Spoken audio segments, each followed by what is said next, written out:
नमस्कार, मैं ज्योति श्रीवास्तव। आप देख रहे हैं सी न्यूज भारत। वक्त हो चुका है न्यूज बुलेटिन का, जिसमें बात होगी बलिया की, जहां हमारा आंगन हमारे बच्चे उत्सव का भव्य आयोजन किया गया। आगे बात करेंगे दतिया की, जहां गोराघाट पुलिस ने घटना से महज 10 दिन में किया अंधे कत्ल का खुलासा। ऐसी तमाम खबरों पर विस्तार से डालेंगे नजर। राष्ट्रीय शिक्षा नीति 2020 और निपुण भारत अभियान के लक्ष्यों को जमीन पर उतारने के उद्देश्य से विकासखंड हनुमानगंज के अंतर्गत एक भव्य ब्लॉक स्तरीय हमारा आंगन हमारे बच्चे उत्सव का आयोजन किया गया। भगवानपुर मिड्रा स्थित दी इनविक्ट्स इंटरनेशनल स्कूल के प्रांगण में आयोजित इस कार्यक्रम में शिक्षा, संस्कृति और महिला सशक्तिकरण का अद्भुत संगम देखने को मिला। मुख्य अतिथि के रूप में पहुंचे भाजपा के जिलाध्यक्ष संजय मिश्रा ने मां सरस्वती के चित्र पर माल्यार्पण और दीप प्रज्वलन कर कार्यक्रम का शुभारंभ किया। इस अवसर पर विद्यालय परिवार द्वारा अतिथियों को स्मृति चिन्ह भेंट कर उनका भव्य स्वागत किया गया। कार्यक्रम में बड़ी संख्या में स्थानीय महिलाएं, आंगनवाड़ी कार्यकर्त्री, शिक्षक और क्षेत्र के गणमान्य व्यक्ति उपस्थित रहे। विद्यालय के प्रधानाचार्य और शिक्षकों ने कार्यक्रम के सफल संचालन में महत्वपूर्ण भूमिका निभाई। स्कूल की डायरेक्टर डॉक्टर सोनिया और स्कूल की सबसे होनहार बच्ची चित्रांगना सिंह ने क्या कुछ कहा, सुनिए। कहाँ पढ़ती हो आप? The Invictus international school. कहाँ पे आई है? मैं अभी भगवान। अच्छा, ये बताओ कि आज आपके स्कूल में किस तरह का कार्यक्रम ऑर्गेनाइज किया गया था?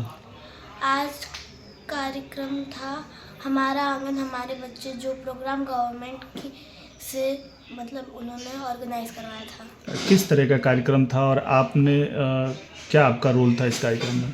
मैंने डांस किया था और यहाँ पे जैसे CDPO सर आए थे, BO सर आए थे, अधिकारी आए थे, तो स्पीच थी, ये सब हुआ था। और आप डांस में प्रतिभाग की थी? कितना अच्छा लगा। क्या उम्र है आपकी? किस क्लास में हो? मैं क्लास 2 में हूँ, मेरी एज 8 है। तो अच्छा लगा। आज पहली बार आपने ये कार्यक्रम किया? इसके पहले भी आप करती मैंने हो? इसके पहले भी किया है। तो क्या कोई पुरस्कार, कोई मेडल वगैरह आपको मिला है? मेडल मिला है, सर्टिफिकेट्स मिले हैं। कितने मिले हैं? सर्टिफिकेट्स मेरे पास हैं 13, मेडल 2। अच्छा, 8 साल आपकी उम्र है, आप बहुत ही अच्छा डांस भी करती हो, देखा गया। इसके अलावा और क्या हॉबी है आपकी? क्या करती हो? मैं पढ़ाई करती हूँ, मैं डांस करती हूँ, मेरी हॉबी है स्विमिंग। स्विमिंग्स भी आप करती हो? कर लेती हो स्विमिंग? तो आगे क्या बनना है? Army officer. जानती हो कैसे बनते हैं? हाँ, उसके लिए मुझे बहुत ट्रेनिंग करनी पड़ेगी, बहुत हार्ड ट्रेनिंग होती है। क्या होती है ट्रेनिंग? जैसे हाई जंप्स, तेज भागना, ये होता है। तो ये अभी से करती हो आप? हाँ, मैं करती हूँ। क्यों बनना चाहती हो आर्मी ऑफिसर? क्योंकि मुझे देश की सेवा करनी है। जी, अपना का नाम और परिचय बता दें। जी, मैं doctor Sonia Singh, director the Invictus international school. आज किस तरह का प्रोग्राम आपके यहाँ कार्यक्रम लगा हुआ था? कौन कौन लोग इसमें शामिल हुए थे और क्या कहना चाहेंगे इसे लेकर? जी, ये एक सरकारी प्रोग्राम था, जो हमारा आंगन हमारे बच्चे सरकार के द्वारा, ये एक नई शिक्षा नीति 2020 के द्वारा ये आंगनबाड़ी कार्यक्रम बच्चों के लिए, जो प्री प्राइमरी के बच्चे हैं, जो 3 से 6 साल के बीच के बच्चे हैं, उनको अभी तक सरकार में कोई भी ऐसा प्रावधान नहीं था जिसमें बच्चे, प्री प्राइमरी के बच्चे 2.5 साल से या 3 साल या 6 साल के बच्चे के लिए प्री प्राइमरी का कोई क्लासेस हो। उसके लिए हमारी सरकार ने इन बच्चों के लिए बहुत अच्छा आंगनबाड़ी की कार्यकर्ताओं को संचालित करने के लिए ये प्रोग्राम दिया है और उन बच्चों को वो नर्चर कर रही हैं। ये समाज की शिक्षा के प्रति एक पहल जो है वो काफ़ी सराहनीय है और मैं इसकी भूरी प्रशंसा करती हूँ अपने सरकार की। और हमारे बलिया के जो अधिकारी हैं, स्पेशली हमारे CDPO साहब थे आपके अमरनाथ चौरसिया जी, और हमारे BO साहब थे मानवेंद्र सिंह जी, हमारे जो BSA साहब हैं मनीष कुमार सिंह जी, वो अपनी असुविधा की वजह से किसी वजह से नहीं आ पाए। बट हमारे जो चीफ गेस्ट थे, हमारे मुख्य अतिथि थे आपके माननीय जिलाध्यक्ष महोदय संजय मिश्रा जी, तो वो आए और उन्होंने बच्चों के प्रोत्साहन के लिए काफ़ी सराहना की, उन्हें काफ़ी गाइडलाइंस भी दी और बहुत हमारी कार्यकर्ताओं को बहुत सराहा, जो कि आने वाले भविष्य में जो छोटे छोटे बच्चे हैं, जो निपुण होंगे तो उनको ये शिक्षा का माध्यम मिलेगा, जो कि हमारे समाज को बहुत आवश्यकता है इसकी। तमाम इधर विद्यालय है, आपका विद्यालय चुना गया। एक्चुअली थोड़ा सा सरकारी जो हमारे जो भी ऑफिशियल्स हैं, अक्सर यहाँ टाइकोंडो हुआ था करीब 2 साल पहले, तो मेरा जो उद्देश्य है इस स्कूल को चलाने का वो बड़ा प्योर है और इंटेंशन बड़ा प्योर है कि मैं बच्चों को सिर्फ प्रेम से उनको संस्कारित और शिक्षित करना चाहती हूँ। तीसरा कोई उद्देश्य ही नहीं है। ये मेरी जो है इसको कहिए कि ये मेरी उसको मतलब मैं प्राइवेट स्कूल चलाती हूँ। काश कि मुझे कहीं सरकारी मौका मिला होता तो भी मैं इतना ही इससे कहीं और बेहतर चलाने का प्रयास करती, लेकिन मैं अपने बच्चों के साथ जो कार्य कर रही हूँ तो कहीं ना कहीं ऑफिशियल्स आते हैं, उन्हें अच्छा लगता है, वो बहुत प्रभावित होते हैं कार्यशैली से स्पेशली, और जिस तरीके से बच्चों को नर्चर किया जाता है, तो उससे प्रभावित होकर के सर ने कहा कि नहीं, आप ही के यहाँ करेंगे ताकि वो बच्चे और जो महिलाएं आएंगी उन्हें कुछ एक अच्छा मैसेज मिले और वो कुछ सीख पाए यहाँ से। तो डेफिनेटली वो इसमें 200% अपने सफल रहे हैं सर। और हमें हमेशा सरकार की जो भी, चाहे टाइकोंडो हो चाहे ये प्रोग्राम हो, आगे भी एक और प्रोग्राम के लिए सर दे के गए कि वो भी ऑर्गेनाइज़ करेंगे हम जल्दी यहाँ पे।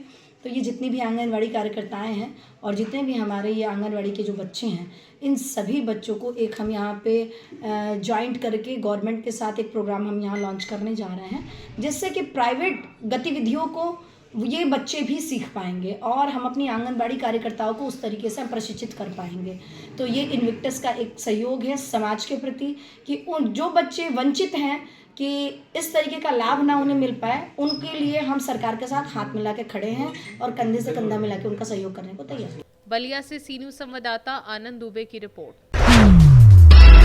गोराघाट पुलिस ने सिंध नदी पुल के पास हाईवे रेलिंग के नीचे मिली मृतक हंसराज वर्मा की हत्या का 10 दिन के भीतर खुलासा किया है। पुलिस अधीक्षक दतिया सूरज कुमार वर्मा के निर्देशन में और एसडीओपी दतिया विनायक शुक्ला के नेतृत्व में जांच में पता चला कि हत्या का मुख्य कारण प्रेम प्रसंग था। मृतक की पत्नी बबीता वर्मा और उसके चचेरा भाई हेमंत आर्य के बीच संबंध थे। 5 फरवरी को हेमंत आर्य ने अपने साथी अनिल खटीक के साथ मिलकर हंसराज को शराब पिलाकर नशे की हालत में गोराघाट सिंध नदी पुल के पास झाड़ियों में ले जाकर मफलर से गला दबाकर हत्या कर दी। पुलिस ने 17 फरवरी को आरोपी हेमंत आर्य, अनिल खटीक और बबीता वर्मा को गिरफ्तार कर घटना में प्रयुक्त मफलर, शराब की बोतलें, मोबाइल और मोटरसाइकिल बरामद की। निरीक्षक रमेश शाके और थाना प्रभारी गोराघाट की सराहनीय भूमिका के तहत मामले की विवेचना सफलतापूर्वक संपन्न हुई। 26 को एक अज्ञात मृतक की बॉडी प्राप्त हुई थी, जिसकी पहचान 9 तारीख को हंसराज वर्मा निवासी नावरोड झांसी के रूप में हुई थी। थाने गोराघाट थाने पे मर्ग कायम कर जांच में लिया गया। जांच के दौरान पीएम कराया गया तथा परिजनों के कथन लिए गए। पीएम के बाद ये क्लियर हुआ कि इस व्यक्ति की हत्या की गई है। इसी आधार पर हत्या का प्रकरण कायम कर उनके परिजनों के विशेष रूप से कथन लिए गए। तकनीकी जो भी साक्ष्य थे वो निकाले गए। मोबाइल्स वगैरह का सारा रिकॉर्ड देखा गया। तो ये क्लियर हुआ कि जो मृतक है उसका ताऊ का लड़का है हेमंत। वो मृतक की वाइफ से बात करता था तथा मृतक के घर 5-5, 6-6 दिन झांसी जाके रुकता था, जबकि आरोपी ग्वालियर का 4 शहर का नाका का रहने वाला है। उस दिन का भी उनका मूवमेंट देखा गया तो घटना के स्थल के आसपास आया। इसी आधार पर फिर मृतक की पत्नी से भी पूछताछ की गई तो सारा प्रकरण खुल के सामने आया, जिसमें मृतक जो था उसकी पत्नी लगातार हेमंत से बोलती थी कि ये शराब पी के मुझे मारपीट करता और हमारे तुम्हारे रिश्ते का इसको शक हो गया है, तो क्यों ना इसको हटा दिया जाए रास्ते से। तो इसी आधार पर 6 तारीख को ग्वालियर, चूँकि ये 4 तारीख को ग्वालियर गया था मृतक अपने फूफा जी के यहाँ जो बर्थडे पार्टी थी उसमें 5 उम्र के 6 को ये उसको सारा पिला के साथ में लाया और गोराघाट क्षेत्र में इसकी जो मफलर होता है उससे गला दबाकर हत्या कर दी गई। इसका साथ इसका एक दोस्त और था अनिल खटीक करके, उसने भी दिया था। इस प्रकार सारे प्रकरण का खुलासा हुआ, इस प्रकार हत्या की गई है तथा प्रकरण में जो मोटरसाइकिल थी वो भी जब्त की गई है। मोबाइल आदि जो अन्य तकनीकी साक्ष्य थे वो भी जब्त किए गए, मेमो लिए गए हैं और तीनों को गिरफ्तार किया गया है और न्यायालय पेश किया जा रहा है। दतिया से सीनू संवाददाता नितिन दांत्रे की रिपोर्ट। बालवा मानसा तालुका के आयुष्मान आरोग्य मंदिर में national quality assessment and accreditation system के तहत वर्चुअल असेसमेंट आयोजित किया गया। इस दौरान राष्ट्रीय स्तर के अधिकारी बालवा प्राइमरी हेल्थ सेंटर के हेल्थ वर्कर्स के कार्य की सराहना की गई। असेसमेंट में ये मूल्यांकन किया गया कि कैसे गांव के लाभार्थियों को मुफ्त स्वास्थ्य सेवाएं प्रदान की जा रही हैं। साथ ही प्रेग्नेंट महिलाओं, बच्चों, नॉन कम्युनिकेबल और सेक्टर बोर्न डिजीज के इलाज में हेल्थ वर्कर्स की भूमिका का आकलन किया गया। मूल्यांकन के बाद हेल्थ सेंटर को अंक प्रदान किए गए। यह आयोजन डिस्ट्रिक्ट पंचायत के हेल्थ डिपार्टमेंट, CDHO, ADHO और QMO के मार्गदर्शन में संपन्न हुआ। नमस्ते। आज गांधीनगर जिले के मानसा तहसील में आयुष्मान आरोग्य मंदिर बालवा में, जो कि PHC सोजा का आयुष्मान आरोग्य मंदिर सब सेंटर है, वहाँ पे NHSRC के द्वारा नेशनल असेसमेंट किया जा रहा है। इस घड़ी में हम बहुत ही गांव की जो जनता है उसको क्वालिटी एश्योरेंस वाली अच्छी सी अच्छी सर्विसेज, हेल्थ सर्विसेज मिले, इस दिशा में हम सब चारों तहसील में काम कर रहे हैं। आज करीबन 20वां ये सब सेंटर है जिसका नेशनल असेसमेंट होने वाला है और सभी जो टीम के सदस्य हैं वो जी जान से मेहनत करते हैं लास्ट 6-8 महीनों से। तो सभी को, और साथ साथ में जो गांव के लोग होते हैं वो भी ये क्वालिटी वाली जो इम्प्रूवमेंट वाली जो एक्टिविटी है, एनक्वाज एक्रेडिटेशन सर्टिफिकेशन वाली, उसमें गांव लोग भी मिक्स हो जाते हैं और पार्टिसिपेशन देते हैं और कई चीज़ें जो अस्पताल में ना हो उसका डोनेशन करते हैं, जिसके बलरूप हमारी टीम है अच्छा कर पाती है। तो मैं गांव के सभी डोनेशन जो दे रहे हैं उसका आभारी हूँ। जिले से आज खास मैंने यहाँ पे टीम को मोटिवेट करने के लिए मैं उपस्थित रहा हूँ। मेरे साथ में MOPHC सोजा, आयुष MO सोजा और भी जो आला अधिकारी है वो हाजिर है। Thank you. गांधीनगर से सीनू संवाददाता दिनेश चौधरी की रिपोर्ट। हमीरपुर के मुस्कुरा नवीन प्राइमरी सरकारी स्कूल में बच्चों को पिलाए जा रहे मिड डे मील के दूध में गड़बड़ी सामने आई है। ग्रामीणों ने वीडियो रिकॉर्ड कर सोशल मीडिया पर वायरल कर दिया, जिसमें दिख रहा है कि डेयरी से क्रीम निकाला हुआ दूध बच्चों को पिलाया जा रहा है। जब स्कूल के अध्यापकों से मामले के बारे में पूछा गया तो उन्होंने कहा कि सरकार बच्चों के खाने के लिए पर्याप्त खर्चा नहीं दे रही है। उन्होंने ये भी कहा कि बच्चों को वही दूध पिलाया जाएगा जो मार्केट में आसानी से उपलब्ध हो। हमीरपुर से सीनू संवाददाता ब्रिजेश की रिपोर्ट। जैसलमेर में जैन समाज के लिए ऐतिहासिक महोत्सव के मद्देनजर डेडांसर मैदान में विशाल डोम टेंट्स और विभिन्न कार्यों के लिए टेंट्स लगाना जारी है। साथ ही मैदान में एक संग्रहालय भी तैयार किया जा रहा है। बताया जा रहा है कि देश और विदेश से लगभग 20,000 भक्तजन दादा गुरु जिनदत्त सूरी की दिव्य चादर का दर्शन करने जैसलमेर आएंगे। जैन श्वेतांबर खरकत गज परंपरा के प्रथम दादा गुरु आचार्य जिनदत्त सूरी की दिव्य चादर का 872 वर्षों बाद पहली बार विधिवत अभिषेक जैसलमेर में आयोजित होगा। ये महोत्सव 6 से 8 मार्च तक चलेगा। महोत्सव के दौरान खरतर गज के गच्छाधिपति आचार्य मणिप्रभ सूरीश्वर महाराज, जैनाचार्य और वैदिक परंपरा के लगभग 200 संतों की उपस्थिति में कार्यक्रम संपन्न होंगे।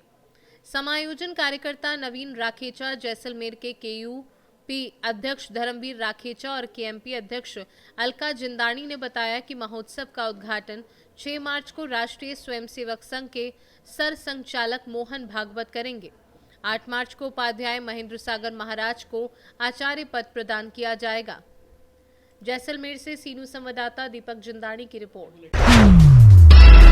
कैमूर जिले के दुर्गावती थाना क्षेत्र में पुलिस ने नेशनल हाईवे 19 और लिंक रोड पर वाहन जांच के दौरान कुल 105 लीटर अवैध शराब के साथ 4 लोगों को गिरफ्तार किया, जिनमें 3 महिलाएं शामिल हैं। गिरफ्तार महिलाओं की पहचान विंध्याचली देवी, सुमन देवी और मंजू देवी के रूप में हुई है, जबकि चौथे आरोपी मुलायम यादव हैं। पुलिस ने मुलायम यादव के पास से 51 लीटर अंग्रेजी शराब और 3 महिलाओं के पास से 54 लीटर देसी शराब बरामद की। वहीं एक महिला के पास से 38,000 रुपए भी जब्त किए। दुर्गावती थाना अध्यक्ष गिरीश कुमार ने बताया कि सभी शराब और आरोपियों के कब्जे में लेकर कानूनी कार्यवाही की जा रही है। गुप्त सूचना प्राप्त हुआ था। हम लोग गायत्री बस्ती में गुप्त सूचना प्राप्त हुआ आज 3 महिला जो है बनेगी काफ़ी ज़्यादा जो है अपना एक्टिविटी को छुपाते हुए नज़र बचा रहा है और उसके पास शराब। कितना मात्रा में शराब अभी तो गिनती नहीं हुआ है? सारा चीज़ हो गया है गिनती। अच्छा, ये महिला कहाँ के हैं लोग? महिला कहाँ के है? अलग अलग जगह बता रही, कोई रोहतास, कोई जो है मतलब स्पष्ट नहीं अभी हो पाया है। ना नाम पता पूछे हैं तो उनके द्वारा बताया जा रहा है, कोई रोहतास का है, कोई औरंगाबाद का है, अलग अलग जगह का पता बता रहे हैं। क्या नाम हुआ? ऐसा ही।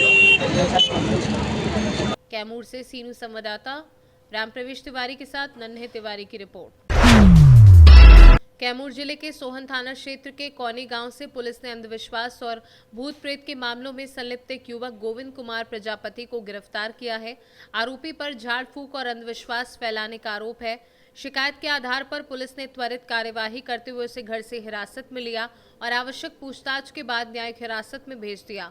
पुलिस ने स्पष्ट किया कि क्षेत्र में अंधविश्वास के नाम पर कानून व्यवस्था बिगाड़ने वालों के खिलाफ कार्यवाही लगातार जारी रहेगी। का नाम बा? गोविंद। पूरा नाम बताओ। गोविंद कुमार। पिता के नाम? श्री मेघनाथ प्रजापति। हाँ, श्री मेघनाथ प्रजापति। मेघनाथ प्रजापति। घर? एकाउनी। कौना केस में वारंट मिल बा? सब भूत प्रेत के बारे में। भूत प्रेत मारपीट था। कैमूर से सीनू संवाददाता नन्हे तिवारी की रिपोर्ट। नासिक शहर में पुलिस आयुक्त संदीप कर्णिक के निर्देश पर ड्रग्स पेडलर और नशीले पदार्थ बेचने वालों के खिलाफ सख्त कार्यवाही की गई। एंटी नारकोटिक सेल की प्रभारी सुहासिनी कोल्हे को गोपनीय सूचना मिली कि वैभव पांजुंग अपने निवास स्थान शारदा धाम अपार्टमेंट में एमडी नशीले पदार्थ की बिक्री कर रहा है। सूचना के आधार पर अधिकारियों ने आरोपियों के घर पर छापा मारा और तलाशी में 1 ग्राम एमडी एवं अन्य मादक पदार्थ सहित कुल 60,000 के मादक पदार्थ जब्त किए। आरोपी के खिलाफ इंदिरानगर पुलिस स्टेशन में मामला दर्ज किया गया है और जांच जारी है। कार्यवाही पुलिस आयुक्त संदीप कर्णिक और पुलिस उपायुक्त किशोर कुमार वडगांवकर के मार्गदर्शन में हुई, जिसमें सुहासिनी कोले, स्वप्निल, सचिन चौधरी, विशाल पाटिल, सचिन बेटके सहित अन्य अधिकारी शामिल थे। नासिक से सीनू संवाददाता प्रकाश खैरे की रिपोर्ट। नागर गांव के भिल बस्ती स्थित जिला प्राथमिक विद्यालय में मुख्याध्यापिका स्मिता झुंझुरके और उनके पति सह शिक्षक रमेश झुंझुरके के निरंतर प्रयासों से शिक्षा के क्षेत्र में प्रेरणादायक बदलाव देखने को मिल रहा है। उन्होंने आदिवासी और अन्य समाज वर्ग के आर्थिक रूप से पिछड़े बच्चों को शिक्षा की मुख्य धारा से जोड़ने के लिए उनके घर जाकर अभिभावकों से संवाद किया और बच्चों को नियमित विद्यालय आने के लिए प्रेरित किया, जिसके परिणाम स्वरूप अब विद्यालय में उपस्थिति लगभग पूर्ण क्षमता के साथ दर्ज हो रही है। विद्यालय में सभी विद्यार्थियों को समान अवसर मिल रहे हैं। शिवाजी महाराज जयंती पर आयोजित प्रश्न मंजूषा ने बच्चों में इतिहास और राष्ट्रीय गौरव की भावना को भी विकसित किया, जबकि विद्यार्थी पालक मिलावा और सांस्कृतिक कार्यक्रमों में अभिभावकों ने उत्स्फूर्त प्रतिक्रिया दी और सकारात्मक बदलाव की सराहना की। ये सफलता स्पष्ट करती है कि शिक्षक समर्पण, समानता और प्रेम भाव से कार्य करें तो मराठी माध्यम की शालाएं अपने गौरव और पहचान को पुनः स्थापित कर सकती हैं और इस आदर्श मॉडल से पूरे महाराष्ट्र में मराठी शालाएं गरीब और अमीर सभी वर्ग के अभिभावकों के लिए भरोसेमंद और आदर्श बन सकती हैं। पुणे से सीनू संवाददाता संजय सुभाष चौहान की रिपोर्ट। संत कबीर नगर कर्मा कला गांव स्थित भगवान बुद्धेश्वर शिव मंदिर में रविवार को एक भावपूर्ण धार्मिक कार्यक्रम का आयोजन किया गया। इस अवसर पर लोकमान्य तिलक के संस्थापक स्वर्गीय दिग्विजय नाथ चौबे की पुण्य स्मृति में उनके पुत्र संदीप कुमार चौबे ने सपरिवार मंदिर में चांदी का समर्पण किया। पूजा अर्चना के दौरान वैदिक मंत्रोच्चारण किया गया और ग्रामीणों एवं श्रद्धालुओं ने इसमें भाग लिया। संदीप कुमार चौबे ने कहा कि ये समर्पण उनके पिता की स्मृति को चिरस्थायी बनाए रखने और क्षेत्र की धार्मिक एवं सांस्कृतिक परंपराओं के संरक्षण की भावना से किया गया है। कार्यक्रम में उपस्थित लोगों ने स्वर्गीय दिग्विजय नाथ चौबे के सामाजिक योगदान को याद करते हुए उन्हें श्रद्धांजलि अर्पित की। मंदिर परिसर में श्रद्धा और भक्ति का वातावरण देखने को मिला। संत कबीर नगर से सीनू संवाददाता मोहम्मद नईम की रिपोर्ट। न्यूज बुलेटिन में फिलहाल के लिए इतना ही। बने रहिए सी न्यूज भारत के साथ। हर खबर आपके साथ, आपके हाथ।